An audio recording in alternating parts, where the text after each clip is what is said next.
মার্চের FIFA window এবং গুয়াতেমালার সাথে ফ্রেন্ডলি ম্যাচের জন্য আর্জেন্টাইন কোচ লিওনেল স্ক্যালোনি আর্জেন্টিনার ২৮ সদস্যের একটা স্কোয়াড ঘোষণা করছেন। এই স্কোয়াড নিয়ে আসলে কথা বলার খুব বেশি একটা জায়গা নেই। স্কোয়াডে যারা থাকার কথা ছিল সবাই স্কোয়াডে আছে। স্কোয়াড থেকে ইনজুরির কারণে বাদ পড়ছে লিসান্দ্রো মার্টিনেজ, লাউতারো মার্টিনেজ এবং লো সেলসো। এই তিনজন ইনজুরির কারণে স্কোয়াড থেকে বাদ পড়ছে। আর প্রথমবারের মতো আর্জেন্টিনার স্কোয়াডে ডাক পাইছে থমাস প্যালাসিওস এবং গ্যাব্রিয়েল রোহাস। এই দুইজন ফুটবলার আর্জেন্টাইন লিগে ধারাবাহিক পারফর্ম করার কারণে স্ক্যালোনির নজরে আসছেন। স্ক্যালোনি হচ্ছে তাদেরকে আর্জেন্টিনার স্কোয়াডে প্রথমবারের মতো রাখছেন। এখন আমরা যদি পূর্ণাঙ্গ স্কোয়াডটা দেখি, এখানে গোলকিপিং পজিশনে আপনার এমিলিয়ানো মার্টিনেজ আছে, জিরোনামা রুল্লি আছে। এই দুজনের সাথে অনেক দিন পরে আবার ডাক পাইছে অ্যাটলেটিকো মাদ্রিদের goalkeeper Juan Musso. Juan Musso Atletico মাদ্রিদের হয়ে ধারাবাহিক পারফর্ম করার কারণে হচ্ছে আবার আর্জেন্টিনার স্কোয়াডে ডাক পাইছে। এখান থেকে বাদ পড়ছে ওয়াল্টার বেনিদেজ ক্রিস্টাল প্যালেসে ওইভাবে গেম টাইম না পাওয়ার কারণে সে হচ্ছে আর্জেন্টিনার স্কোয়াড থেকে বাদ পড়ছে। আর রাইট ব্যাক পজিশনে নাহুয়েল মোলিনার সাথে আছে গঞ্জালো মন্টিয়েল, লেফট ব্যাকে নিকোলাস ট্যাগলিফিকো, মার্কোস একুনা। এই দুজনের সাথে নতুন করে ডাক পাইছে হয়েছে গ্যাব্রিয়েল রোহাস। আর আপনার সেন্টার ব্যাকে হচ্ছে ক্রিশ্চিয়ান রোমেরো, লিওনার্দো বালের্দি, এরপরে নিকোলাস ওতামেন্দি, মার্কোস সেন্সি এবং প্রথমবারের মতো থমাস প্যালাসিওস। মিডফিল্ডার হিসেবে স্কোয়াডে আছে Enzo Fernandez, McAllister, Rodrigo De Paul, এরপরে হচ্ছে লিয়ান্দ্রো ফেরাদেজ, এরপরে হচ্ছে নিকো ফাজ, ভ্যালেন্টিন বার্কো, ম্যাক্সিমো ফেরন। মোটামুটি সবাই যারা হচ্ছে ধারাবাহিক পারফর্ম করতেছে সবাই হচ্ছে আপনার মিডফিল্ডার হিসেবে স্কোয়াডে আছে। আর ফরওয়ার্ড লাইনে লিওনেল মেসি আছে, এরপরে হচ্ছে আপনার হুলিয়ান আলভারেজ আছে, এরপরে হচ্ছে ম্যানুয়েল লোফেজ আছে, জিয়ান লুকা ক্রিস্তিয়ানি আছে, থিয়াগো আলমাদা আছে এবং নিকো গঞ্জালেস আছে। এই হচ্ছে ২৮ সদস্যের পূর্ণাঙ্গ স্কোয়াড।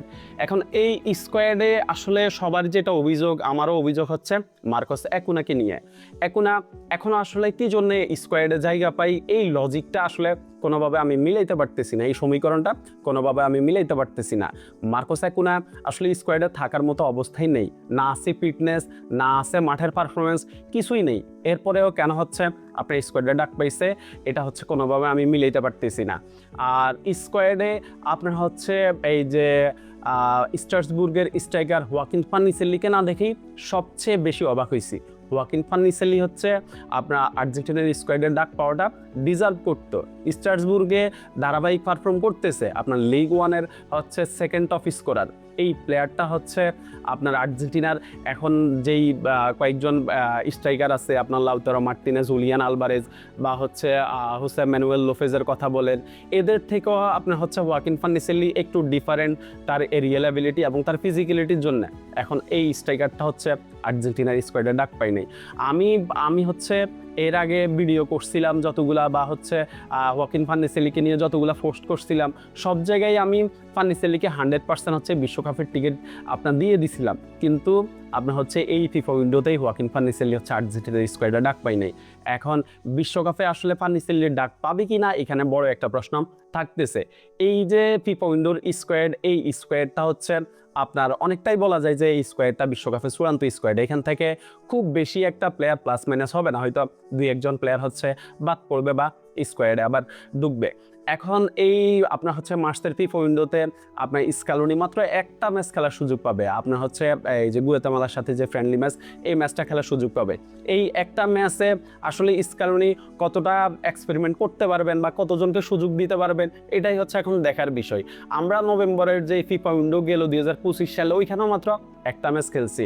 ফ্রেন্ডলি ম্যাচ কম খেলার কারণে কিন্তু আপনার হচ্ছে এটার বাজে একটা ইফেক্ট বিশ্বকাপে পড়তে পারে।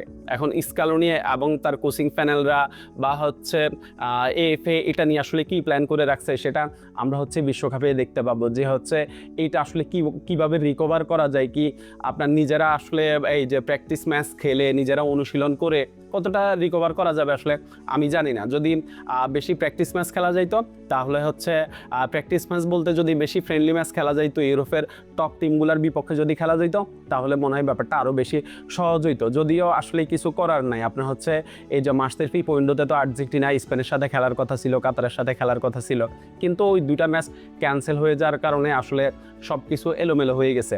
এখন গুয়াতেমালাই একমাত্র ভরসা, ওদের সাথে এই যে একটা ফ্রেন্ডলি ম্যাচ, এই ফ্রেন্ডলি ম্যাচটাই হচ্ছে আপনি স্ক্যালোনি যতটুকু পারেন এক্সপেরিমেন্ট করবেন, যতটুকু পারেন হচ্ছে প্লেয়ারদেরকে সুযোগ দিবেন। এখন দেখার বিষয় এই যে একটা এলোমেলো পরিস্থিতি, এই পরিস্থিতিটা হচ্ছে স্ক্যালোনি কিভাবে সামাল দেন।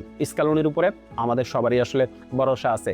যে স্কোয়াডটা স্ক্যালোনি ঘোষণা করছেন, স্কোয়াডে একমাত্র মার্কোস একুনাকে নিয়ে হচ্ছে যত অভিযোগ, আর হচ্ছে ফানিসেল্লিকে না রাখা নিয়ে হচ্ছে যত অভিযোগ, এছাড়া কোনো প্লেয়ারকে নিয়ে আসলে কথা বলার মতো ওইভাবে সুযোগ নেই। স্ক্যালোনির উপরে ভরসা আছে। আশা করি যে স্ক্যালোনি 2022 বিশ্বকাপের মতো 2026 বিশ্বকাপেও আমাদেরকে ভালো কিছুই দিবেন। ধন্যবাদ সবাইকে।